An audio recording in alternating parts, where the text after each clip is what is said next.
Class 10-এ আমাদের যে বৃত্তের উপরে যে সমস্ত থিওরেমগুলো আছে সেই থিওরেমগুলো পড়ার জন্য প্রাথমিক যে গুণ মানে জ্ঞানগুলো একান্ত দরকার সেগুলো আমরা আগে পড়িয়ে নেব, তারপরে মূল থিওরেমে যাব। তো এই বৃত্ত সংক্রান্ত উপপাদ্যগুলো পড়তে গেলে প্রথমে বৃত্তটা সম্পর্কে জেনে নেব। বৃত্তটা কি? বৃত্ত হচ্ছে এরকম একটা বক্ররেখা দ্বারা বদ্ধ এরকম গোলাকার চিত্র হবে, এরকম একটা গোলাকার চিত্র হবে। তাহলে এর সংজ্ঞাটা কি লিখবো? সংজ্ঞাটা হচ্ছে এখানে এই বোর্ডটা একটা সমতল, তোমার খাতার পাতাটা একটা সমতল। এই সমতলের মধ্যে এখানে একটা মনে করো এটা একটা নির্দিষ্ট বিন্দু, এটা একটা নির্দিষ্ট বিন্দু।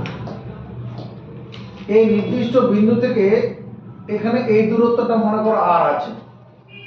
এই আর দূরত্ব বজায় রেখে একটা বিন্দু, আমার পেন্সিলের মাথাটা বিন্দু একটা, এটা বিন্দুটা গতিশীল হবে, গতিশীল হয়ে একটা বদ্ধ চিত্র তৈরি করছে। সব সময় এই দূরত্বটা আর থাকবে। মনে করো 5 সেমি তো 5 সেমি, 7 সেমি তো 7 সেমি, 2.5 সেমি 2.5 সেমি, এরকম যদি এই পেন্সিলের মাথায় এরকম ভাবে ঘুরে তাহলে কি হবে? এই একটা বদ্ধ চিত্র তৈরি হবে। এই বদ্ধ চিত্রটার নামই হচ্ছে কি? বৃত্ত। তাহলে বিন্দু পরপর বসে একটা রেখাংশ তৈরি করে। তাহলে আমি সংজ্ঞাটা লিখব, সমতলের উপর অবস্থিত, সমতলের উপর অবস্থিত, সমতলের উপর অবস্থিত কোন নির্দিষ্ট বিন্দু থেকে, নির্দিষ্ট বিন্দু থেকে, সমতলের উপর অবস্থিত কোন নির্দিষ্ট বিন্দু থেকে সর্বদা সমদূরত্ব বজায় রেখে, সর্বদা সমদূরত্ব বজায় রেখে, সমদূরত্ব বজায় রেখে একটি বিন্দু গতিশীল হয়ে, একটি বিন্দু গতিশীল হয়ে যে বদ্ধ চিত্র গঠন করে, বদ্ধ চিত্র গঠন করে তাকে বৃত্ত বলে।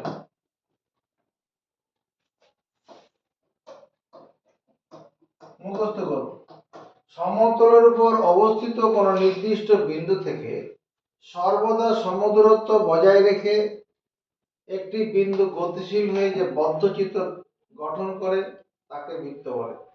এখানে সমতলের উপরে এই ও বিন্দুটা হলো নির্দিষ্ট বিন্দু, এটা নির্দিষ্ট বিন্দু, নির্দিষ্ট বিন্দু হচ্ছে এই ও। তাহলে ও থেকে সব সময় সমান দূরত্ব বজায় রেখে একটা বিন্দু গতিশীল হয়েছে। এই যে আমার পেন্সিলের মাথাটা গতিশীল, বিন্দু একটা গতিশীল হয়েছে। এই যে এই দূরত্বটা কি? এটা আর। এই দূরত্বটা কত? এটা আর। এরকম সমান, সব সময় দূরত্বটা সমান রেখেছে, এরকম যে বদ্ধ চিত্র তৈরি হলো সেটা হচ্ছে বৃত্ত। বৃত্ত যে বক্ররেখা দ্বারা বদ্ধ, বক্ররেখাটি দ্বারা বদ্ধ, রেখাটি দ্বারা বদ্ধ, বৃত্তটা বক্ররেখা দ্বারা বাঁকানো লাইন দ্বারা বদ্ধ আছে। বৃত্ত যে বক্ররেখাটি দ্বারা বদ্ধ তার দৈর্ঘ্যকে বলে বৃত্তটির পরিধি, বৃত্তটির পরিধি। বৃত্তটি বক্ররেখা দ্বারা বদ্ধ, তার দৈর্ঘ্যকে বলে বৃত্তটি। যদি এই বৃত্তটাকে আমরা কি করি, এরকম কাঁচি দিয়ে কেটে দিই, যদি কাঁচি দিয়ে কেটে দিই এরকম লম্বা একটা সরল রেখাংশ তৈরি হবে। এটা হবে, এই দৈর্ঘ্যটা হবে পরিধি, পরিধি। এটা কাটলে পরে যতটা লম্বা হয়ে যাবে সেটা হবে বৃত্তের পরিধি।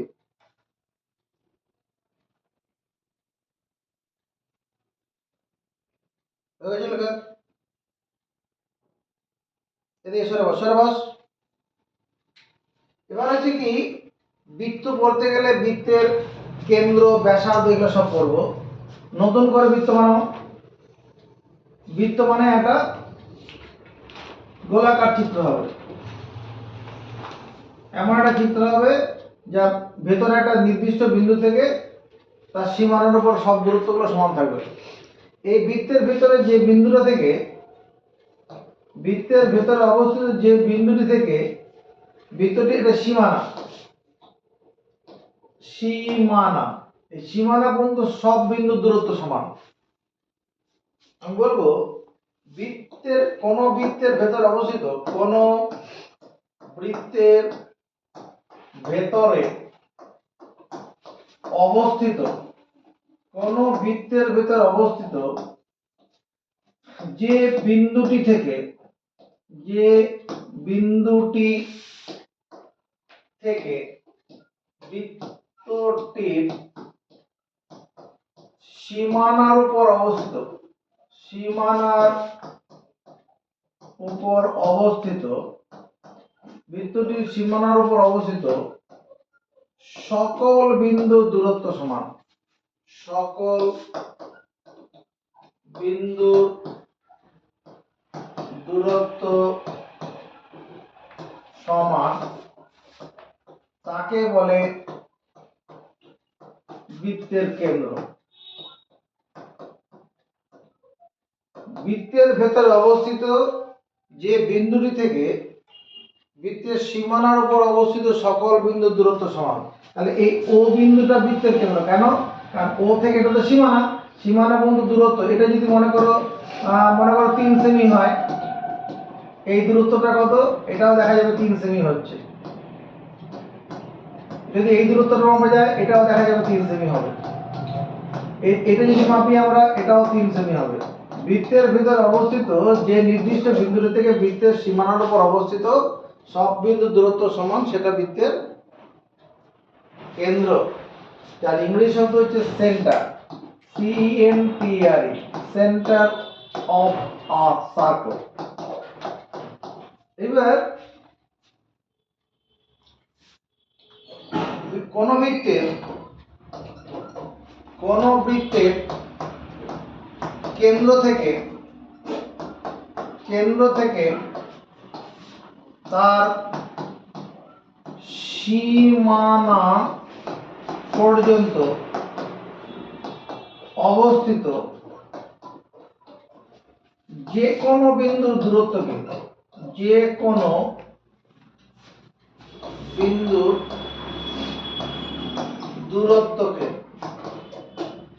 দূরত্বকে বলে বৃত্তের ব্যাসার্ধ। কোন বৃত্তের, যার ইংলিশ হচ্ছে রেডিয়াস, কোন বৃত্তের কেন্দ্র থেকে তার সীমানার উপর অবস্থিত যে কোনো দূরত্ব, একটা বৃত্ত আছে,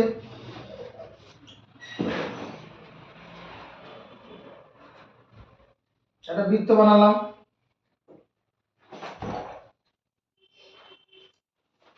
এটা বৃত্তের কেন্দ্র এখানে আছে, বৃত্তের কেন্দ্র, এটা হচ্ছে বৃত্তের সীমানা। বৃত্তের কি লিখলাম? কোন বৃত্তের কেন্দ্র থেকে তার সীমানা পর্যন্ত অবস্থিত যে কোনো বিন্দুর দূরত্ব। এখানে কিন্তু এ বিন্দু চিন্তা করো, ও হলো বৃত্তের কেন্দ্র, এখান থেকে এই দূরত্বটা হলো বৃত্তটার ব্যাসার্ধ। যদি এখানে বিন্দুটা আমি বি চিন্তা করি, এই দূরত্বটা হবে বৃত্তের ব্যাসার্ধ। কোন বৃত্তের কেন্দ্র থেকে তার সীমানা পর্যন্ত দূরত্বকে বৃত্তের ব্যাসার্ধ বলে। একটা বৃত্তে কতগুলো ব্যাসার্ধ হবে? অসংখ্য ব্যাসার্ধ আছে। একটি বৃত্তের অসংখ্য ব্যাসার্ধ আছে, অসংখ্য ব্যাসার্ধ আছে। একটা বৃত্তের কতগুলো ব্যাসার্ধ আছে? অসংখ্য। কেন? আমি দুটো ব্যাসার্ধ আঁকলাম, এটাও তো ব্যাসার্ধ, এটা ব্যাসার্ধ, এটা ব্যাসার্ধ, এরকম তুমি আরো অনেক অনেক ব্যাসার্ধ আঁকতে পারবে না? অসংখ্য ব্যাসার্ধ আছে।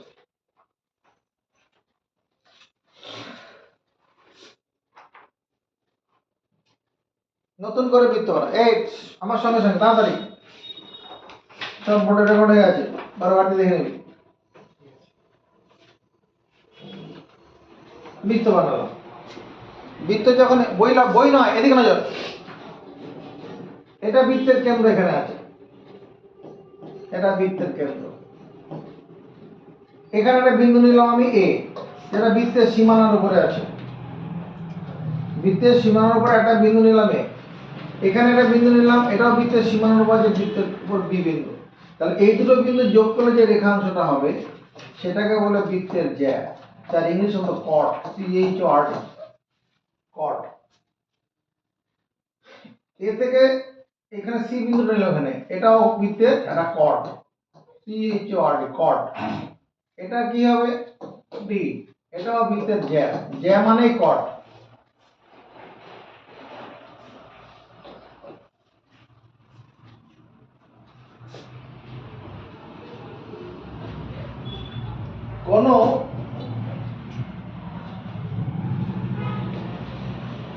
কোন বৃত্তের সীমানার উপর অবস্থিত,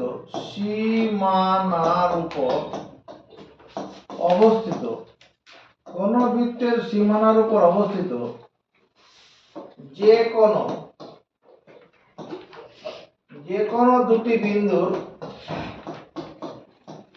কোনো দুটি বিন্দুর সংযোজক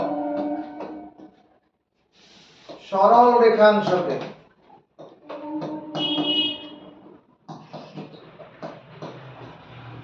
কোন বৃত্তের সীমানার উপর অবস্থিত যে কোনো দুটি বিন্দুর সংযোজক সরল রেখাংশকে বলে বৃত্তের জ্যা। কোন বৃত্তের সীমানার উপর অবস্থিত যে কোনো দুটি বিন্দুর সংযোজক সরল রেখাংশকে বলে বৃত্তের জ্যা, কট। ও কেন্দ্রীয় বৃত্তটির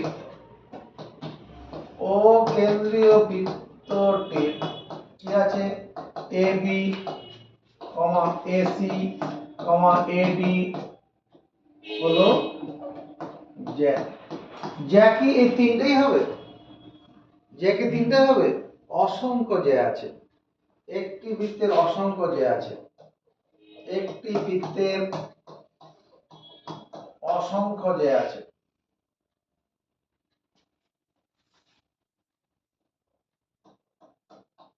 অসংখ্য জ্যা আছে। আবার বৃত্ত বানাও, যতবার আমি করব ততবার করে করবে। বৃত্ত বানালাম, এটা বৃত্তের কেন্দ্র আছে, বৃত্তের কেন্দ্র। যদি কেন্দ্রগামী কোনো জ্যা থাকে এই তখন এটার নাম হয়ে যাবে ব্যাস।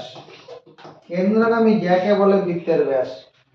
মনে করো PQ, এটা কি ব্যাস। বৃত্তের কেন্দ্রগামী, এটা যে কেন্দ্র, ও বিন্দুটা কি বৃত্তের কেন্দ্র। বৃত্তের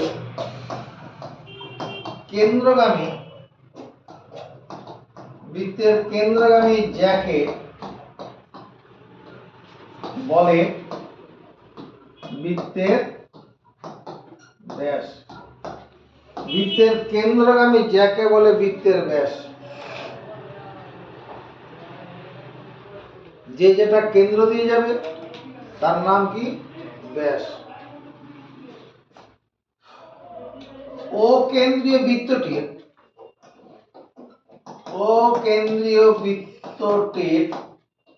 POQ হলো ব্যাস।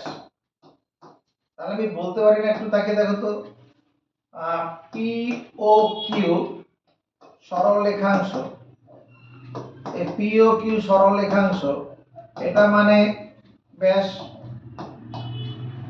এখানে POQ না লিখে যদি শুধু PQ লেখা হতো তাও হবে।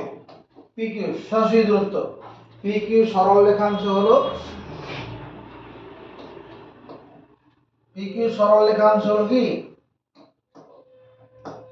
ব্যাস। PQটাকে যদি লিখি PO রেখাংশ প্লাস OQ রেখাংশ, সেটাও তো হবে। পি কিউ রেখাংশটাকে পি থেকে ও আর ও থেকে কিউ, পি থেকে ও এই রেখাংশটা কি বলা হয়? কেন্দ্র থেকে সীমানা পর্যন্ত দূরত্ব, তাহলে ব্যাসার্ধ। আমার ও থেকে কিউটা কি বলবো? ব্যাসার্ধ সমান হচ্ছে ব্যাস। x প্লাস x কত হয়? তাহলে ব্যাসার্ধ প্লাস ব্যাসার্ধ 2 গুণন ব্যাসার্ধ, 2 গুণন ব্যাসার্ধ সমান ব্যাস। তাহলে ব্যাসার্ধ সমান আমরা কি লিখবো? ব্যাস ভাজিত 2। অনেক সময় আমাদের পরিমিতির অঙ্ক করতে গিয়ে লাগবে। ব্যাসার্ধ সমান ব্যাস ভাজিত 2। একটা বৃত্তের কি একটাই ব্যাসার্ধ হবে? নীল প্রধান কি বলছে? একটা বৃত্তের আমি এখানে একটা পি কিউটা ব্যাস করলাম, হ্যাঁ, এটাও তো ব্যাস হবে। কেন্দ্রগামী আমি জ্যা হলেই তো হবে, এটাও তো হবে, এটাও তো হবে। তাহলে একটি বৃত্তের অসংখ্য ব্যাস আছে। একটি বৃত্তের অসংখ্য ব্যাস আছে, অসংখ্য ব্যাস আছে। ব্যাস একটা দুটো নেই, অসংখ্য ব্যাস আছে।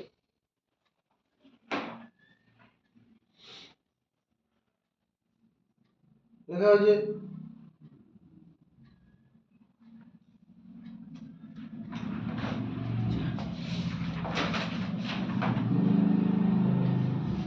আবার বৃত্ত বানাও।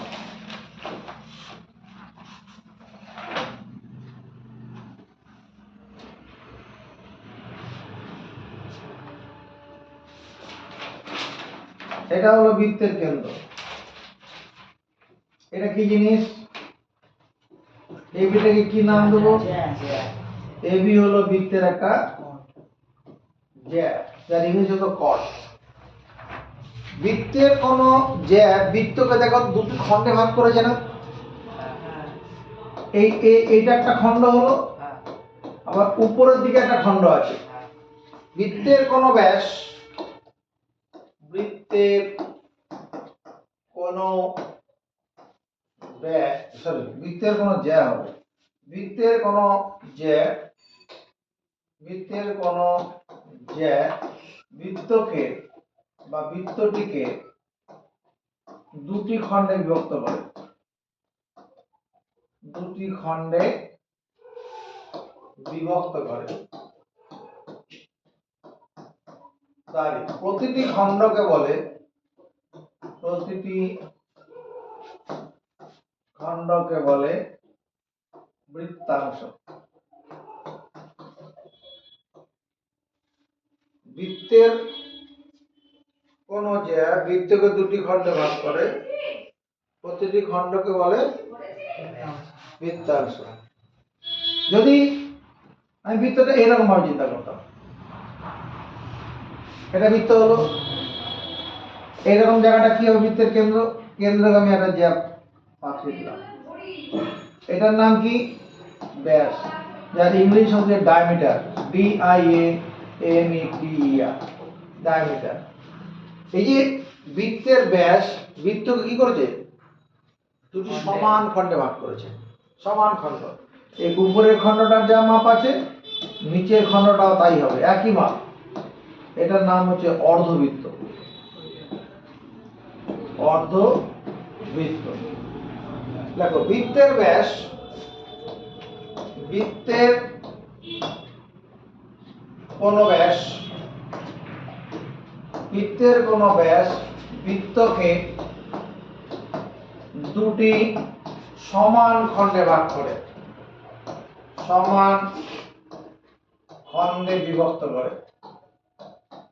বৃত্তের কোন ব্যাস বৃত্তকে দুটি সমান খণ্ডে বিভক্ত করে, প্রতিটি খণ্ডকে বলে বিভক্ত করে দাঁড়ি, প্রতিটি খণ্ডকে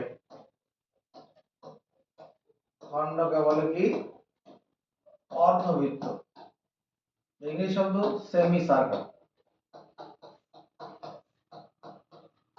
বৃত্তের কোন ব্যাস বৃত্তকে দুটি সমান খণ্ডে ভাগ করে, প্রতিটি খণ্ডকে বলে অর্ধবৃত্ত। আবার বৃত্ত,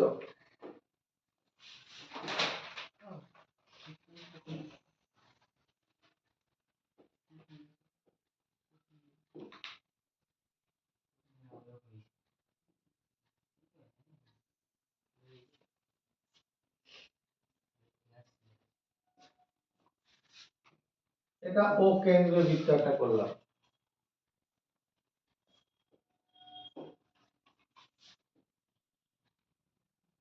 যতটা আমি লাল দিলাম, এই লাল অংশটাকে কি বলবো? এটার নাম হলো বৃত্তচাপ। বৃত্তচাপ, বৃত্তচাপের সংজ্ঞাটা কি হবে? কোন বৃত্ত যে বক্ররেখা দ্বারা বদ্ধ, বক্ররেখা দ্বারা বদ্ধ, তার যে কোনো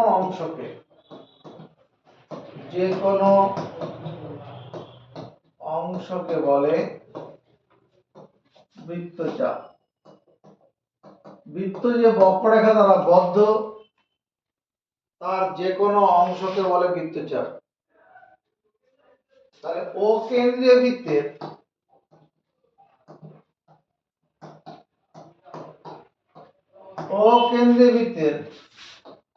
এ, এখানে সি দিচ্ছি, এখানে বি, এসিবি হলো একটি বৃত্তচাপ।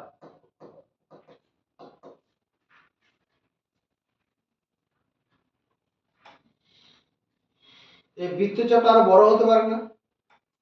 তাকাবো, আমি যদি এখান থেকে শুরু করি, এ থেকে শুরু করতাম, এই পর্যন্ত দিকে থেমে যেতাম, তাহলে তো এ বি ডি হলো বৃত্তচাপ, অপর একটা বৃত্তচাপ হতো, আরো বড় না হয়ে যাবে, আরো বড় হয়ে যাবে। বৃহত্তম বৃত্তচাপ হলো বৃহত্তম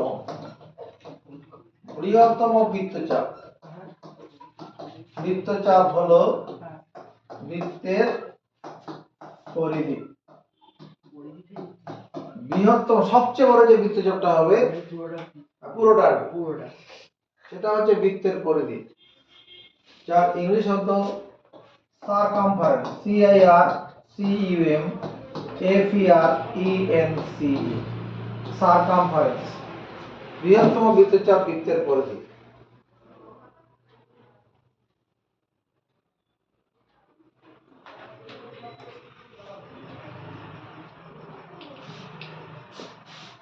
আবার বৃত্ত বানাও।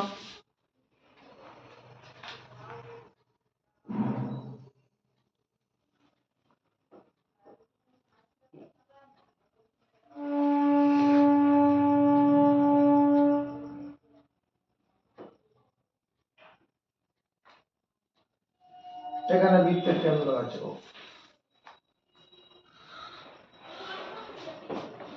সৌভিক সরকার, আমি এইটুকুনটাকে কি বলবো? যতটা লাল লাল লাল কালি দিয়ে দাগ দিলাম, আওয়াজ করে জানাও, জোরে বলো।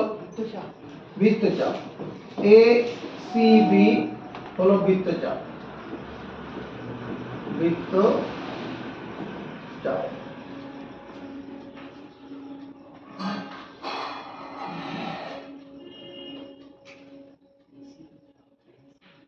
কোন বৃত্তচাপের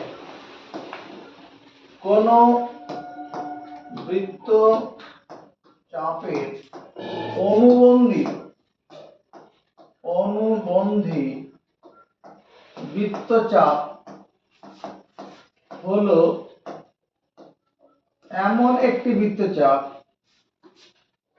এমন একটি বৃত্তচাপ কোন বৃত্তচাপের অনুবন্ধী বৃত্তচাপ হলো এমন একটি বৃত্তচাপ যা পরিধির অংশ বৃত্তচাপটির অংশ নয়। অনুবন্ধী বৃত্তচাপ হলো এমন একটি বৃত্তচাপ যেটা পরিধির অংশ, বৃত্তচাপটির অংশ নয়।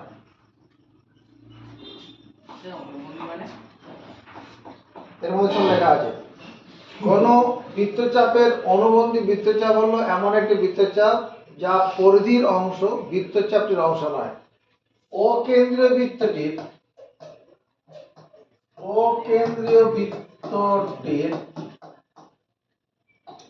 এসিবি বৃত্তচাপটির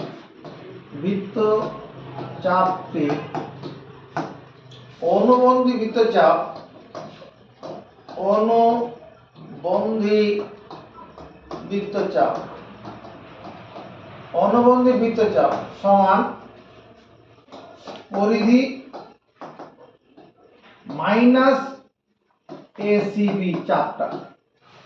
পরিধি থেকে এই নিচেটা বাদ, মানে লালটা বাদ দিলে যেটা হবে সেটা অনুবন্ধী বৃত্তচাপ। এই লাল বৃত্তচাপটার অনুবন্ধী বৃত্তচাপ কোনটা নজর পড়ে? এই লাল বৃত্তচাপটা অনুবন্ধী বৃত্তচাপ যেটা যতটা দেখা যাচ্ছে, এটা উল্টো দিকের চাপটা।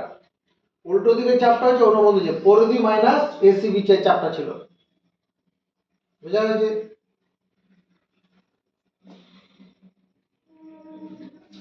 এবার হচ্ছে কেন্দ্রস্থ কোণ কাকে বলে? কেন্দ্রস্থ কোণ অয়কার মূর্ধন্য, কোণ বানান মূর্ধন্য। কেন্দ্রস্থ কোণ, আগে বৃত্তটা বানাও, একটা বৃত্ত বানাও। বৃত্তের কেন্দ্র মানে হলো, এবারে বৃত্তচাপ বানানো যাক।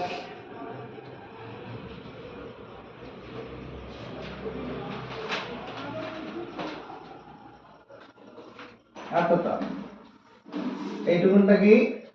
এটা একটা বৃত্তচাপ হলো এ সি। এই যে কোণটা তৈরি হলো, এই কোণটা হলো কেন্দ্রস্থ কোণ। কেন্দ্রস্থ কোণ অয়কার মূর্ধন্য। বৃত্তের কোন চাপ,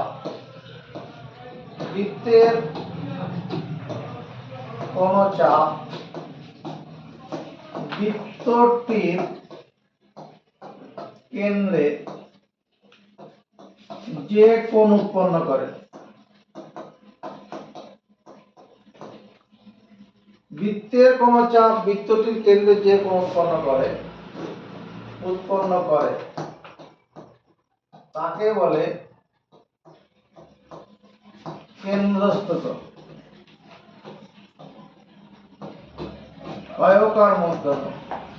বৃত্তের কোন চাপ বৃত্তটির কেন্দ্রে যে কোণ তৈরি করে তাকে বলে কেন্দ্রস্থ কোণ। তাহলে ও কেন্দ্রীয় বৃত্তটির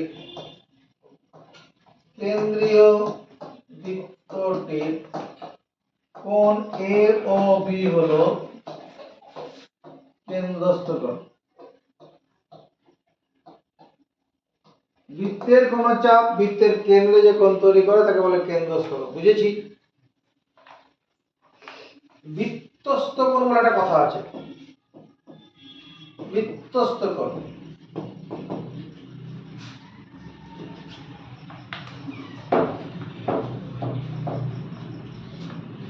কেন্দ্রস্থ কোণ যেটা লিখেছি এর ইংরেজিতে central angle, central CNTRAL, central angle. এটা যে সাইক্লিক CYCLIC, সাইক্লিক অ্যাঙ্গেল। বৃত্তের কোন চাপ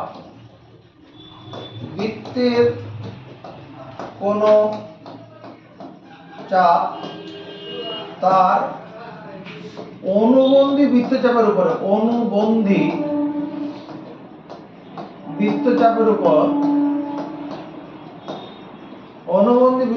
উপর যে কোণ উৎপন্ন করে, অয়কার মূর্ধন্য, যে কোণ উৎপন্ন করে তাকে বলে বৃত্তস্থ কোণ। বৃত্তস্থ কোণ, এই বৃত্তস্থ কোণের অপারেটর নাম আছে, বা এটাকে বলে পরিধিস্থ কোণ বলা হয়। পরিধিস্থ কোণ, অয়কার মূর্ধন্য। সাদা যে চাপটা আছে এর অনুবন্ধী চাপ উল্টো হলুদ চাপটা হবে। তাহলে এখানে যে কোণটা হবে, এই যে কোণটা,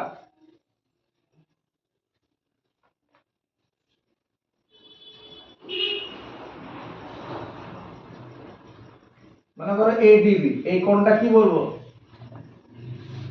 এটা হচ্ছে বৃত্তস্থ কোণ। তাহলে অকেন্দ্রীয় বৃত্তটি, অকেন্দ্রীয় বৃত্তটি কোণ এডিবি হলো বৃত্তস্থ কোণ। সংজ্ঞার সঙ্গে লেখাটা মিলছে। বৃত্তের কোন চাপ তার অনুবন্ধী বৃত্তচাপের উপর যে কোণ তৈরি করবে তাকে বলে বৃত্তস্থ কোণ। এই কোণটা কিরকম কোণ বলবো? এই সাদা কোণটা, এই যে তাকা দিকে এই কোণটা, এই কোণটা কি কোণ বলবো? এটাও বৃত্তস্থ কোণ বলবো। অসংখ্য বৃত্তস্থ কোণ হবে।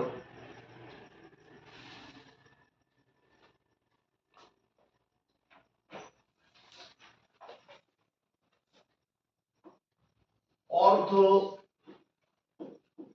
বৃত্তস্থ কোণ,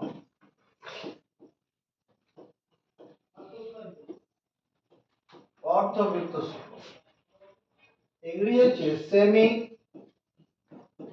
circular angle, semi circular angle. অর্ধবৃত্ত মানে হলো অষ্টমীর চাপ, অর্ধবৃত্ত এরকম দেখতে হবে। অর্ধবৃত্তের এটা কি জিনিস? এটা হলো ব্যাস, এটা অর্ধবৃত্তের ব্যাস, এটা হচ্ছে কেন্দ্র, আর এটা কি? সাধারণত কি? অর্ধবৃত্ত চাপ। অর্ধবৃত্তের অর্ধবৃত্তের ব্যাস, অর্ধবৃত্তের ব্যাস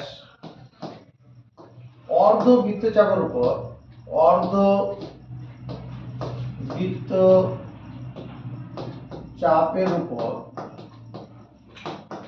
যে কোণ উৎপন্ন করে, কয়কার মূর্ধন্য। অর্ধবৃত্তের ব্যাস অর্ধবৃত্তচাপের উপর যে কোণ উৎপন্ন করে, যে কোণ উৎপন্ন করে তাকে বলে অর্ধবৃত্তস্থ কোণ। অর্ধবৃত্তের ব্যাস অর্ধবৃত্তচাপের উপর যে কোণ তৈরি করে, এটা তো ব্যাস। তাহলে এই কোণটার কি নাম দেবো? এই যে কোণটা হলো, এই কোণটাকে অর্ধবৃত্তস্থ কোণ বলবো না? এই কোণটার কি নাম দেবো? এটাও অর্ধবৃত্তস্থ কোণ হবে। অর্ধবৃত্তের ব্যাস অর্ধবৃত্তচাপের উপর যে কোণ তৈরি করে তাকে অর্ধবৃত্তস্থ কোণ বলা হয়।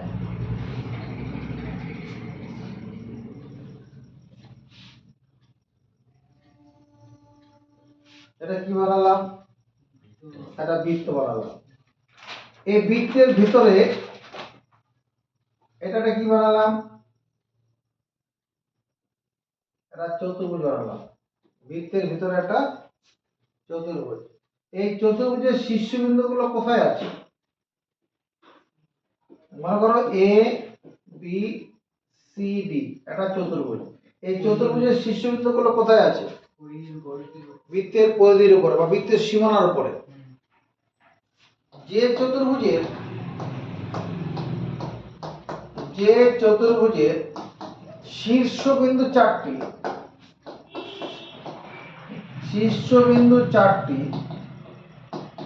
যে চতুর্ভুজের শীর্ষবিন্দু চারটি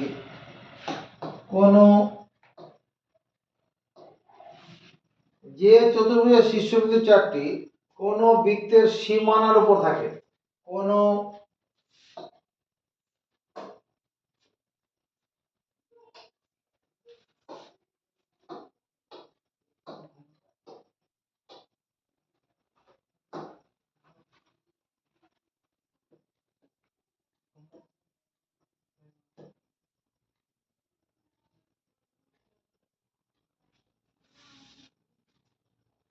যে চতুর্ভুজের শীর্ষ বিন্দু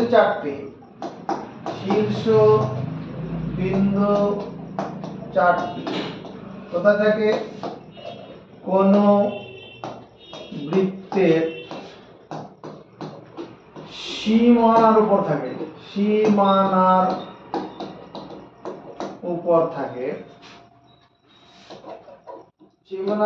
থাকে, তাকে বলে বৃত্তস্থ চতুর্ভুজ। যে চতুর্ভুজের শীর্ষবিন্দু চারটি কোন বৃত্তের সীমানার উপর থাকে তাকে বলে বৃত্তস্থ চতুর্ভুজ। এই একটা বৃত্ত বানালাম, এই বৃত্তের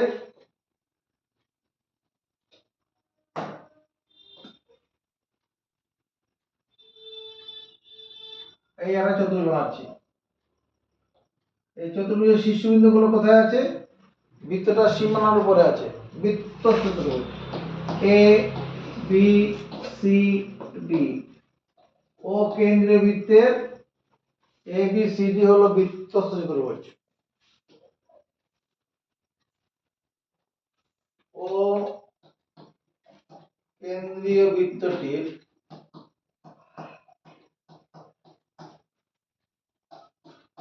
এ বি সি ডি হলো একটি বৃত্তস্থ চতুর্ভুজ।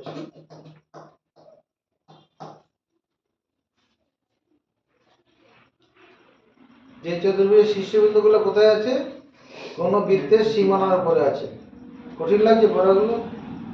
এগুলো মুখস্থ রাখতে হবে। এবার দেখো,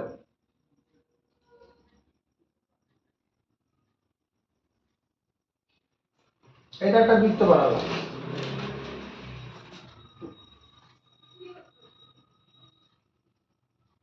এই একটা বৃত্ত বানালাম যার কেন্দ্র এখানে আছে। এটা এর ব্যাসার্ধটা কত? মনে করো R1 আছে। এই ও বিন্দুকে কেন্দ্র করে যদি আরেকটা বৃত্ত বানাই, তার ব্যাসার্ধটা আলাদা হয়ে যাবে। ব্যাসার্ধটা আলাদা হয়ে গেল, কিন্তু কেন্দ্র একটাই আছে। আবার একটা বৃত্ত বানালাম,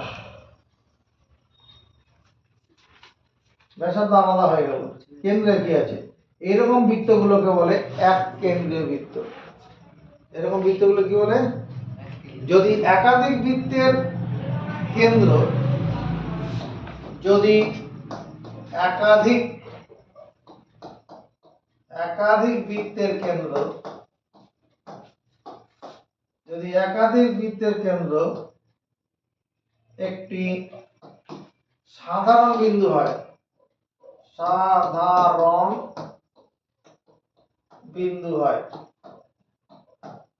যদি একাধিক বৃত্তের কেন্দ্র একটি সাধারণ বিন্দু হয়, কিন্তু তাদের ব্যাসার্ধগুলি থাকে আলাদা। যদি একাধিক বৃত্তের কেন্দ্র একটি সাধারণ বিন্দু হয়, কিন্তু তাদের ব্যাসার্ধগুলো থাকে কি আলাদা, তবে বৃত্তগুলিকে বলে এক কেন্দ্রীয় বৃত্ত।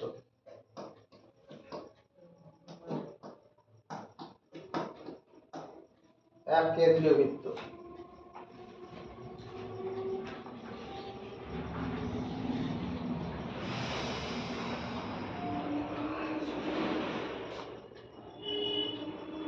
ঠিক আছে,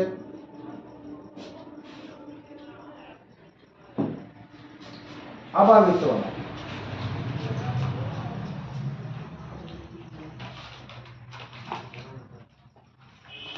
এটা বৃত্তের কেন্দ্র ও।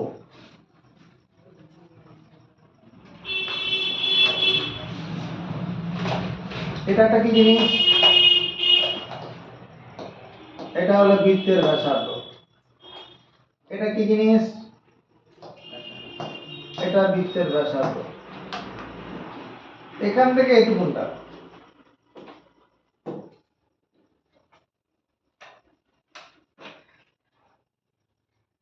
গুণে কি বলবো? বলো বৃত্তচাপ।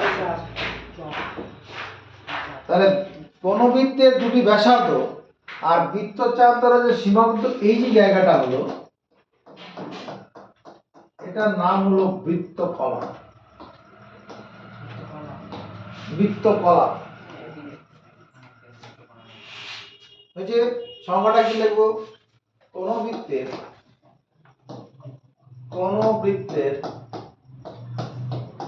দুটি ব্যাসার্ধ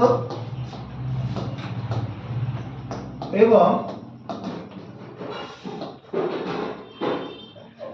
তাদের মধ্যবর্তী বৃত্তচাপ দ্বারা সীমাবদ্ধ। বৃত্তচাপ দ্বারা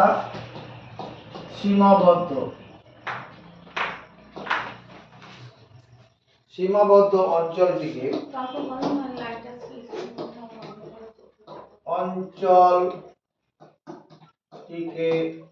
বলে বৃত্তকলা। কোন বৃত্তের দুটি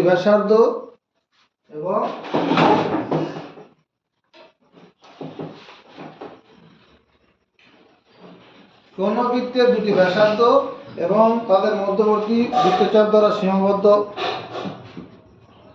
অঞ্চলটিকে বলে বৃত্তকলা। ঠিক আছে?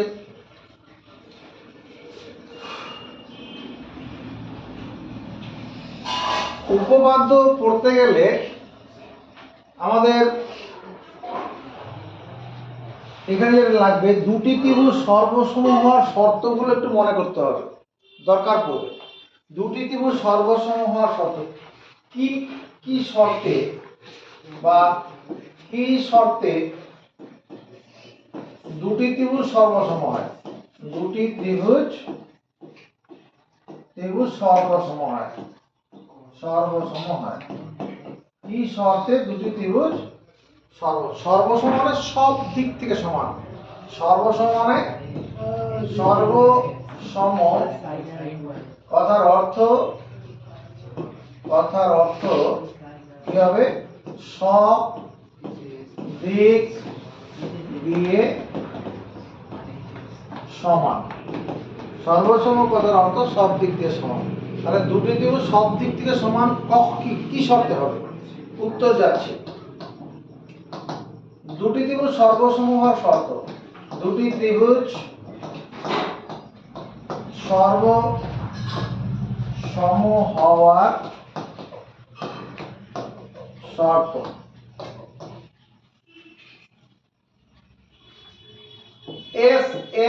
এস সূত্র,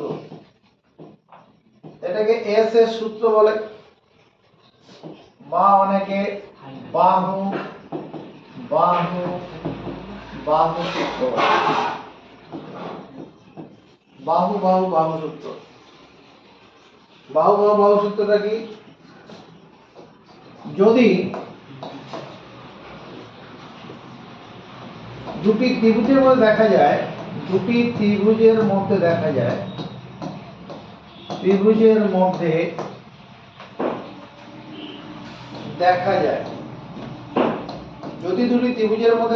যায়, কি দেখা যায়? প্রথম ত্রিভুজের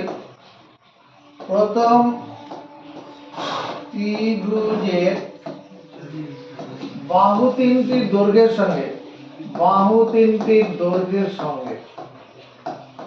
প্রথম ত্রিভুজের বাহু তিনটির দৈর্ঘ্যের সঙ্গে দ্বিতীয় ত্রিভুজের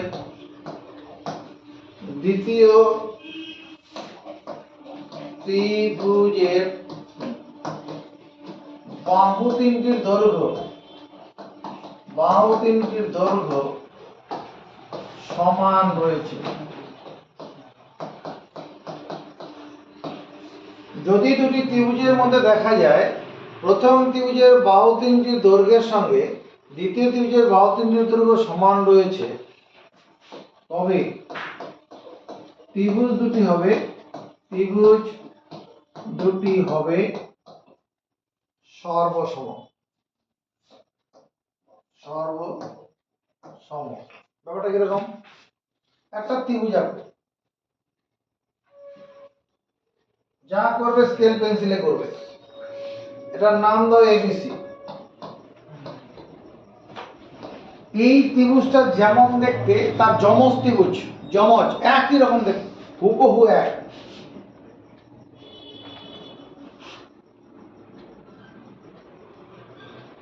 হুবহু একরকম দেখতে ত্রিভুজ বানালাম, এটার নাম দিলাম ডিইএফ।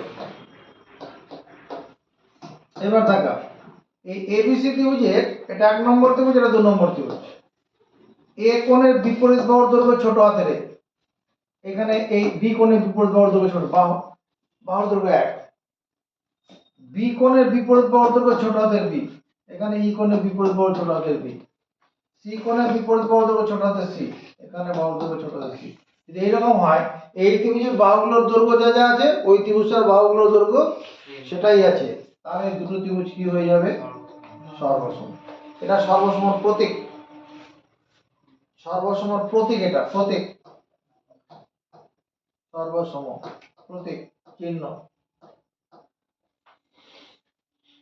যদি দুটি ত্রিভুজ দেখা যায়, প্রথম ত্রিভুজের বাহু তিনটির দৈর্ঘ্যের সঙ্গে দ্বিতীয় ত্রিভুজের বাহু তিনটির দৈর্ঘ্য সমান আছে, তাহলে ত্রিভুজ দুটি কি হবে? সর্বসম, মানে সব দিক থেকে সমান হবে। এগুলো সব মুখস্থ রাখতে হবে।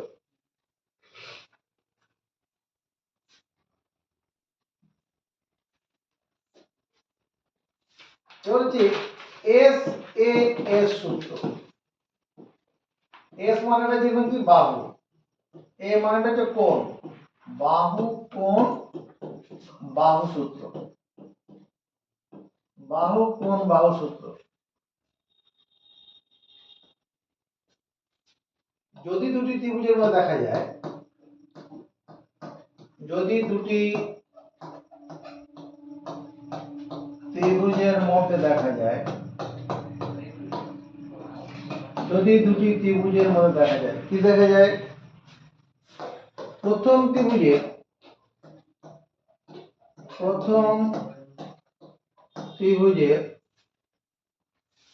দুটি বাহু, প্রথম ত্রিভুজের দুটি বাহু ও বাহু দুটির মধ্যবর্তী কোণের সঙ্গে, বাহু দুটির মধ্যবর্তী কোণের সঙ্গে যদি দুটি ত্রিভুজের মধ্যে দেখা যায়, প্রথম ত্রিভুজের দুটি বাহু ও বাহু দুটির মধ্যবর্তী কোণের সঙ্গে দ্বিতীয় ত্রিভুজের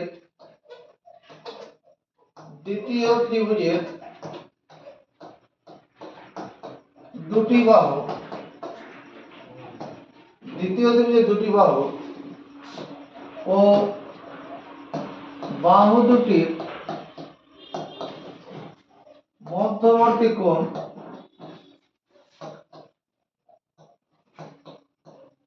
সমান রয়েছে,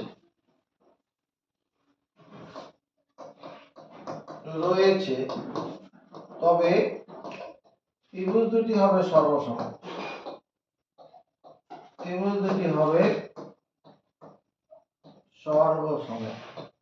কি বললাম? যদি দুটি ত্রিভুজের মধ্যে দেখা যায়, প্রথম ত্রিভুজের দুটি বাহু ও বাহু দুটির মধ্যবর্তী কোণের সঙ্গে দ্বিতীয় ত্রিভুজের দুটি বাহু ও বাহু দুটির মধ্যবর্তী কোণ সমান রয়েছে, তবে ত্রিভুজ দুটি হবে সর্বসম। একটা ত্রিভুজ বানাও, এই নাম দিলাম এবিসি। এই ত্রিভুজটা যেমন দেখতে তারই মতো যমজ ত্রিভুজ, যমজ একই রকম যেন দেখতে হয়, একই রকম দেখতে, এর নাম দাও ডিইএফ। এ কোণের বিপরীত বাহুর দৈর্ঘ্য ছোট হাতের এ, বি কোণের বিপরীত বাহুর দৈর্ঘ্য ছোট হাতের বি। এই দুটো বাহুর মধ্যবর্তী কোণ মনে করো থিটা, মধ্যবর্তী কোণ থিটা। এইটা এরকম শূন্য রেখে পেটটা কেটে দেওয়া, এটার নাম হচ্ছে থিটা। এটা কোণ লেখার প্রতীক। এই প্রথম ত্রিভুজের দুটি বাহু তার মধ্যবর্তী কোণ থিটা আছে, থিটাটা মান হবে, তো এই কোণটা একটা মান আছে। যদি এই ত্রিভুজের কি হয়, এই বাহুটা দৈর্ঘ্য এ, এই বাহুটা দৈর্ঘ্য বি, আর এই মধ্যবর্তী কোণ থিটাই হয়। এটা যদি 50 ডিগ্রি হয়, এটা 50 ডিগ্রি, যদি 49 হয়, এটা 49, তাহলে এই দুটো ত্রিভুজ কি হয়ে যাবে? সর্বসম হয়ে যাবে। দুটো বাহু আর বাহু দুটির মধ্যবর্তী কোণ, অন্য কোণ হলে হবে না।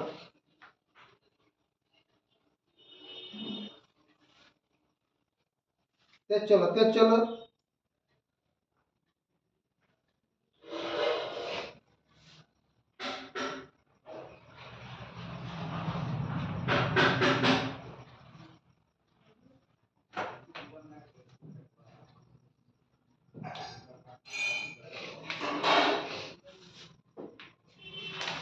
এবার হচ্ছে এ এ এস সূত্র, এ এ এস।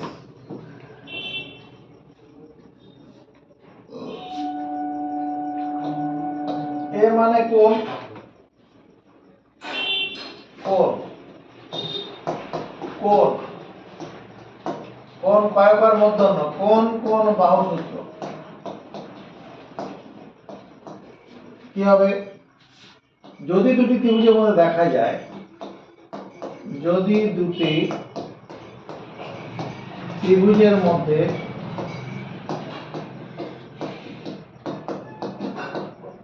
দেখা যায়, যদি দুটি ত্রিভুজের মধ্যে দেখা যায়, দেখা যায় না, প্রথম ত্রিভুজের দুটি কোণ, প্রথম ত্রিভুজের দুটি কোণ,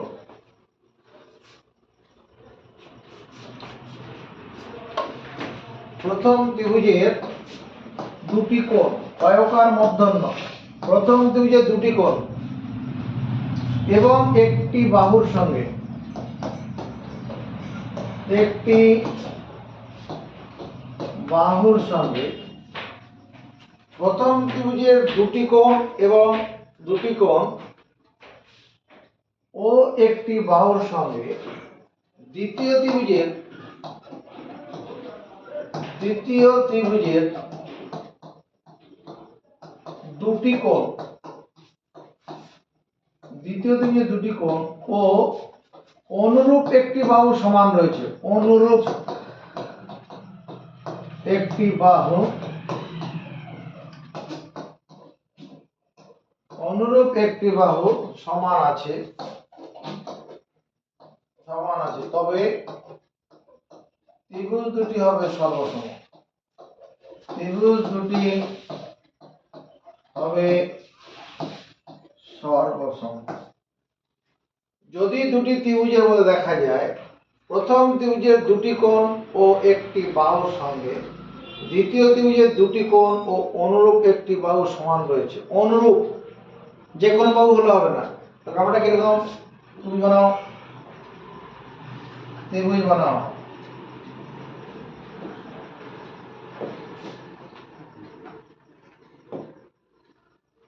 এটার নাম দিলাম এ বি সি। এরই মতো দেখতে যমজ ত্রিভুজ, যমজ। এটার নাম দিলাম ডি ই এফ। ধরো এই ত্রিভুজটার এই কোণটা হচ্ছে আলফা, এই কোণটা হচ্ছে বিটা, এই কোণটা আলফা, এই কোণটা বিটা। আলফা কোণের বিপরীত বাহুটার দৈর্ঘ্য মনে করো ছোট হাতের বি, এই আলফা কোণের বিপরীত বাহুর দৈর্ঘ্য ছোট হাতের বি। ত্রিভুজ দুটি সর্বসম হয়ে যাবে। দুটো বাহু আর একটা কোণের বিপরীত বাহু যা হবে, সেই কোণের অনুরূপ যে কোণটা আছে তার বিপরীত বাহু যদি সমান থাকে, ত্রিভুজ দুটি কি হয়ে যাবে? সর্বসম হবে।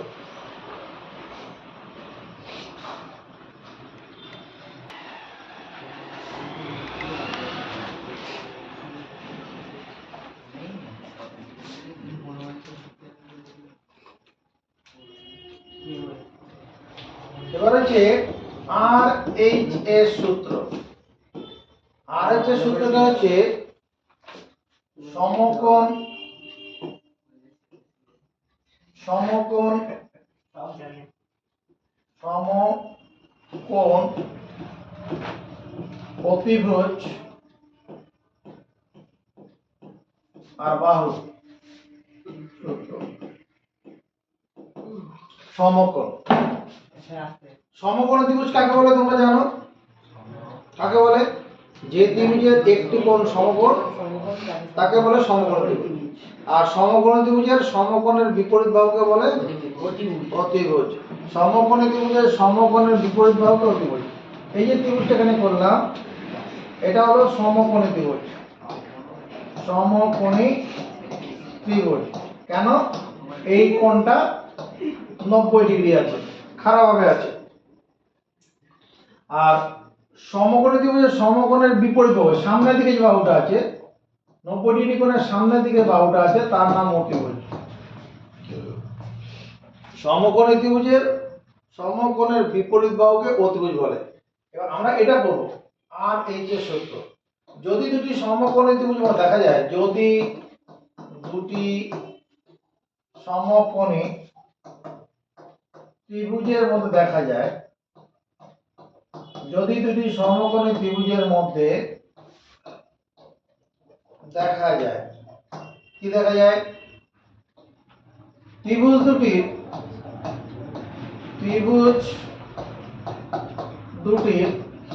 অতিভুজের দৈর্ঘ্য সমান, অতিভুজের দৈর্ঘ্য সমান, ত্রিভুজ দুটির অতিভুজের দৈর্ঘ্য সমান এবং সমকোণ সংলগ্ন একটি করে বাহু সমান, একটি করে বাহু সমান। যদি দুটি সমকোণী ত্রিভুজের মধ্যে দেখা যায়, ত্রিভুজ দুটির অতিভুজের দৈর্ঘ্য সমান এবং সমকোণ সংলগ্ন একটি করে বাহু সমান, তবে সমকোণী ত্রিভুজ দুটি হবে সর্বসম। একটা সমকোণ ত্রিভুজ বানাও, নাম দাও এবিসি। এই বি কোণটা 90 ডিগ্রি, তাহলে এসিটা কি হবে? অতিভুজ। এরই মতো যমজ ত্রিভুজ, যমজ একই রকম দেখতে, এটার নাম দিলাম ডিইএফ।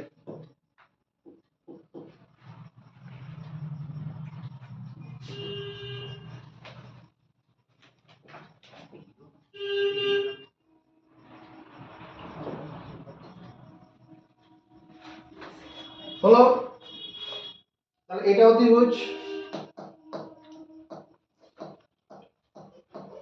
এই কোণটা 90 ডিগ্রি আছে। যদি এই অতিভুজটার দৈর্ঘ্য h থাকে, এই অতিভুজটার দৈর্ঘ্যটা কত? h। যদি বিসি বাহুটার দৈর্ঘ্য ছোট হাতের a হয়, EF বাহুটার দৈর্ঘ্য ছোট হাতের a, তাহলে ত্রিভুজ দুটি কি হবে? সর্বসম। অতিভুজ সমান হবে আর সমকোণ সংলগ্ন একটি করে বাহু সমান হবে।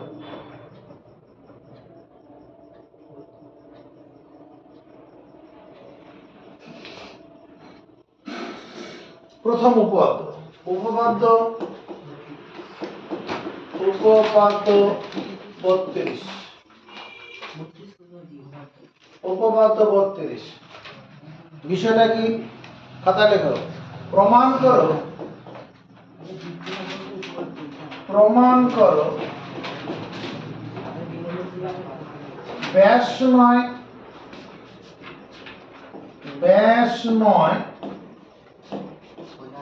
এরূপ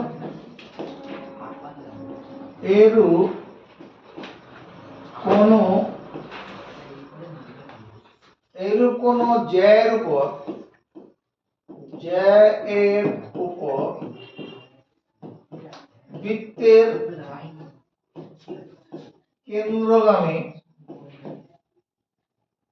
বৃত্তের কেন্দ্রগামী কোন সরলরেখা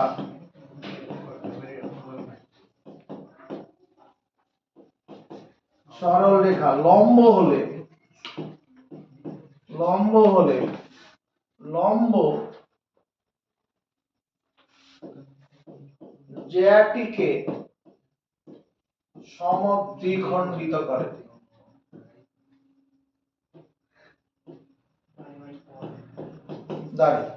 প্রমাণ করো ব্যাস নয় এরূপ কোন জ্যায়ের উপর বৃত্তের কেন্দ্রগামী কোন সরলরেখা লম্ব হলে লম্ব জ্যাটিকে সমদ্বিখণ্ডিত করে।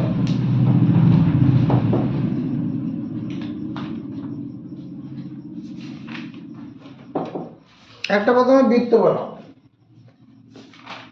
কম্পাস দিয়ে বৃত্ত বানাতে হবে, পরীক্ষাতে হাতে করলে হবে না।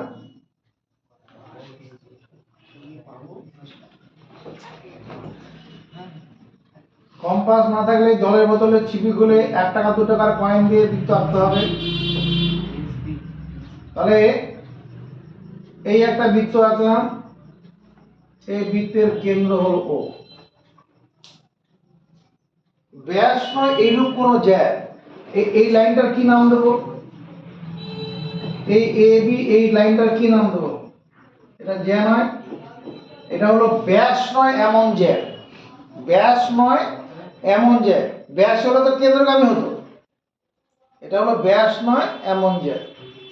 প্রমাণ করো ব্যাস নয় এরূপ কোন জ্যার উপর বৃত্তের কেন্দ্রগামী কোন সরলরেখা লম্ব। এরকম খাড়া লাইন, খাড়া, এটা ওসি। ওসিটা কি করলো এখানে? খাড়া ভাবে এখানে পড়লো 90 ডিগ্রি কোণ করে।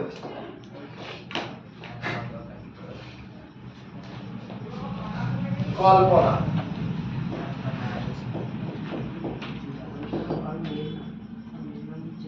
ধরি ও কেন্দ্রীয় বৃত্তটির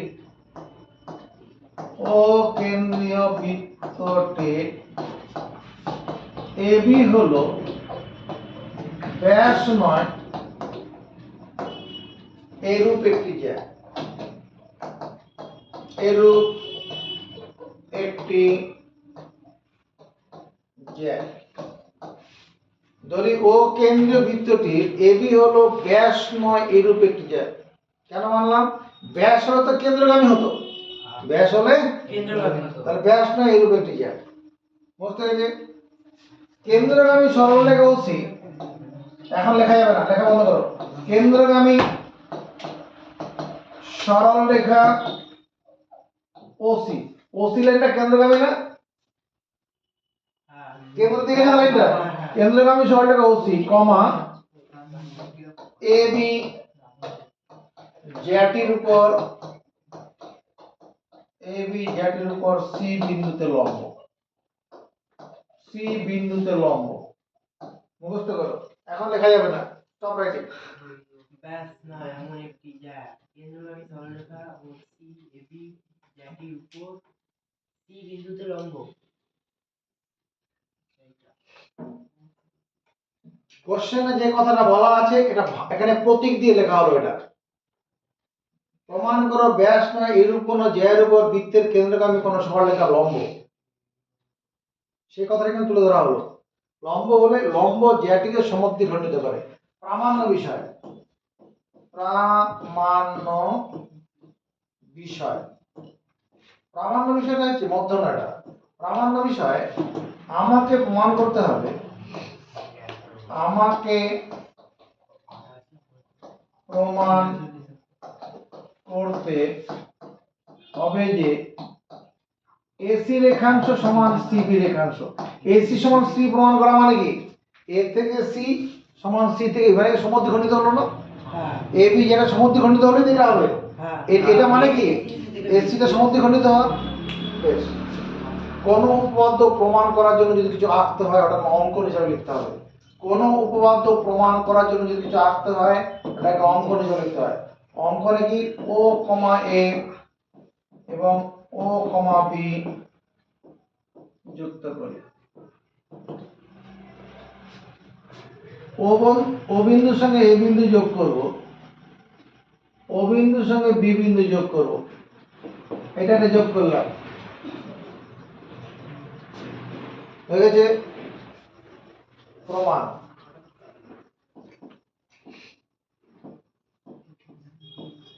এটা মুখস্থ করার সময় দিতে হবে। সময় দিলাম 5 মিনিট, মুখস্থ চেষ্টা করো।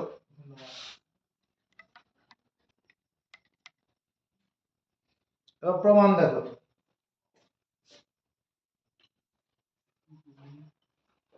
প্রমাণ আমরা এই যে ত্রিভুজটা আছে এই ত্রিভুজটাকে 1 নম্বর বলি আর এটাকে 2 নম্বর বলি। এই দুটো ত্রিভুজকে সর্বসম প্রমাণ করব। এই দুটো ত্রিভুজকে সর্বসম, নজর বোর্ডে দিয়ে রাখো।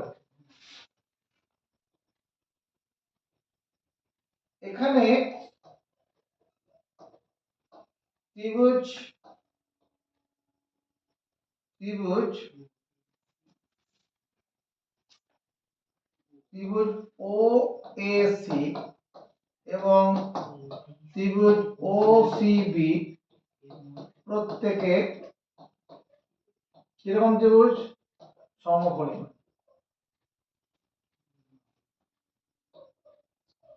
প্রত্যেকে সমকোণী ত্রিভুজ। দাঁড়িয়ে এখানে ত্রিভুজ ওএসি আর ওসিবি প্রত্যেকে সমকোণী, কারণটা কি? এখানে ব্র্যাকেটে যেহেতু যেহেতু মানে সি বিন্দুতে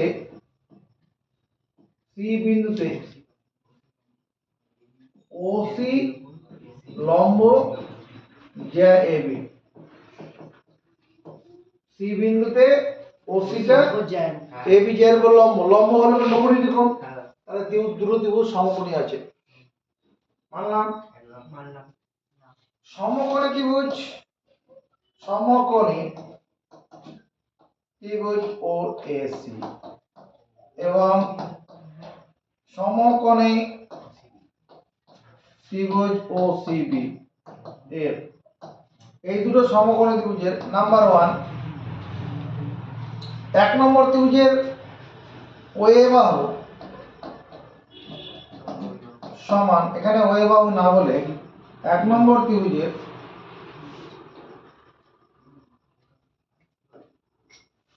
অতিভুজ ওএ এই এক নম্বর ত্রিভুজের অতিভুজ হচ্ছে ওএ, সমকোণের বিপরীত অতিভুজ, এটা সমান অতিভুজ ওবি। দু নম্বর ত্রিভুজের ওবিটা অতিভুজ, এই এক নম্বর ত্রিভুজ এটা হলো অতিভুজ, এক নম্বর ত্রিভুজ এটা হলো অতিভুজ, আবার দু নম্বর ত্রিভুজের এটা হলো অতিভুজ। এই অতিভুজগুলো সমান কেন মানবো? এটা অতি মানবো এই কারণে, এটা ও কেন্দ্রীয় বৃত্তটির দুটি ব্যাসার্ধ, ও কেন্দ্রীয় বৃত্তটির দুটি ব্যাসার্ধ, এই জন্য মানবো অতিভুজ ও এ সমান অতিভুজ ওবি। কেন? এটা ও কেন্দ্রীয় বৃত্তটির দুটি ব্যাসার্ধ। আবার দেখো ওসি বাহু সমান ওসি বাহু, কেন মানবো? সাধারণ বাহু। দুটি সমকোণী ত্রিভুজ সর্বসম হওয়ার কি শর্ত আছে? তাদের অতিভুজ সমান হবে, সমকোণ সংলগ্ন একটি করে বাহু সমান, তাই তো আছে। এখানে ওসি বাহুটা কি? সমকোণ সংলগ্ন বাহু। ওসি বাহুটা কি? অতএব আমরা বলবো কি সমকোণী ত্রিভুজ ও এসি সমান সমকোণী ত্রিভুজ ও সিবি। দুটি ত্রিভুজ সর্বসম হলে সমান কোণের বিপরীত বাহু সমান হবে। আরে লেখাটা বন্ধ কর, পরে লেখার জন্য অনেক সময় পাবি। দুটি ত্রিভুজ সর্বসম হলে সমান কোণের বিপরীত বাহু সমান হবে। কি বললাম? দুটি ত্রিভুজ সর্বসম হলে সমান কোণের বিপরীত বাহু সমান হবে। আবার সমান বাহুর বিপরীত কোণ সমান হবে, এটাও হবে। আমার এটা এখন লাগবে যে দুটি সর্বসম ত্রিভুজের সমান কোণের বিপরীত বাহু সমান, সমান কোণের বিপরীত কোণ। আমরা ক্লাস 8-এ পড়ে এসেছি, তাকাবে এই যে ত্রিভুজটা আছে, এই ত্রিভুজের এই বাহুটা আর এই বাহুটা সমান। একটি ত্রিভুজের দুটি বাহু সমান হলে সমান বাহুর বিপরীত কোণ, এই কোণটার যা মান এই কোণটার মান তাই হয় না? একটি ত্রিভুজের দুটি বাহু সমান হলে সমান বাহুর বিপরীত কোণ সমান হয়। কোথায় পড়েছি? ক্লাস 8-এ পড়েছি। এখানে চলে আসি। এদিকে নজর। আমার এই যে কোণটা আছে, এই কোণটা কত ডিগ্রি? 90 ডিগ্রি। দুটো ত্রিভুজের এই কোণটা 90 ডিগ্রি। দুটো ত্রিভুজেরই এই কোণটা 90 ডিগ্রি আছে। এবার তাকাও, এই যে বড় ত্রিভুজটা আছে, এই যে বড় ত্রিভুজটা আছে, এই বড় ত্রিভুজটা, এই বড় ত্রিভুজটা এই ওএ বাহু আর ওবি বাহু সমান না? ব্যাসার্ধ তো। তাহলে এই কোণটা আর এই কোণটা, এই দুটো কোণ কি হবে? সমান হবে। তাহলে এই দুটো ত্রিভুজের 1 নম্বর আর 2 নম্বর ত্রিভুজের এই কোণটা 90, এই কোণটা 90, এই কোণটা সমান, সমান বাহু বিপরীত কোণ। ত্রিভুজের 3 কোণের সমষ্টি কত? 180 ডিগ্রি। তাহলে এই যে অবশিষ্ট কোণটা, এই অবশিষ্ট কোণটার সঙ্গে এই অবশিষ্ট কোণটা সমান হবে কিনা? হ্যাঁ হবে। হবে হবে দুটো করে কোণ সমান থাকলে অবশিষ্ট কোণটা অবশ্যই সমান হবে। হবে। তোমার কাছে 180 টাকা আছে, আমার কাছে, সবার কাছে আমরা যারা আগে আছি সবার কাছে মনে করো 180 টাকা আছে। আমার বুক পকেটে, সবার বুক পকেটে মনে করো 90 টাকা করে আছে। আমার ডান দিকের পকেটে 40 টাকা আছে, তোমারও ডান দিকের পকেটে 40 টাকা আছে। মনে করা আছে, মনে করতে বলছি। আমার বুক পকেটে 90, তোর বুক পকেটে 90 টাকা আছে। আমার ডান দিকের পকেটে 40 টাকা, তোমার ডান দিকের পকেটে 40 টাকা আছে। তাহলে আমার বাঁ পকেটে কত থাকবে? অবশ্যই 50 টাকা থাকবে, কারণ আমার কাছে মোট 180 আছে। তোমার বাঁ পকেটে কত থাকবে? 50 টাকা থাকবে, অবশিষ্ট 50 টাকা থাকবে। তাহলে দুটো করে কোণ সমান, এখানে 90 90 আর একটা কমন সমান বাহু বিপরীত কোণ। এই কোণটা কি? এই কোণটা কি? সমান বাহু বিপরীত কোণ। তাহলে অবশিষ্ট কোণ বলতে এই কোণটা আর এই কোণটা অবশিষ্ট কোণ। তাহলে এই কোণটার বিপরীত বাহু কি? এটা হবে না? হ্যাঁ ওসি হবে না? আর এই কোণটার সঙ্গে এই কোণটা সমান, তাহলে বিপরীত বাহু কি? সিবি। অতএব এসি সমান সিবি। এটাই তো প্রমাণ করতে বলেছিল, এসি সমান সিবি। একদম বুঝেছি? একদম বলতে হবে না। এই ছোট করে দিন, পুরোটা ছোট। ছোটই একদম। কল্পনাটা করে নাও, 5 মিনিট করে নিয়ে তারপর লিখবো।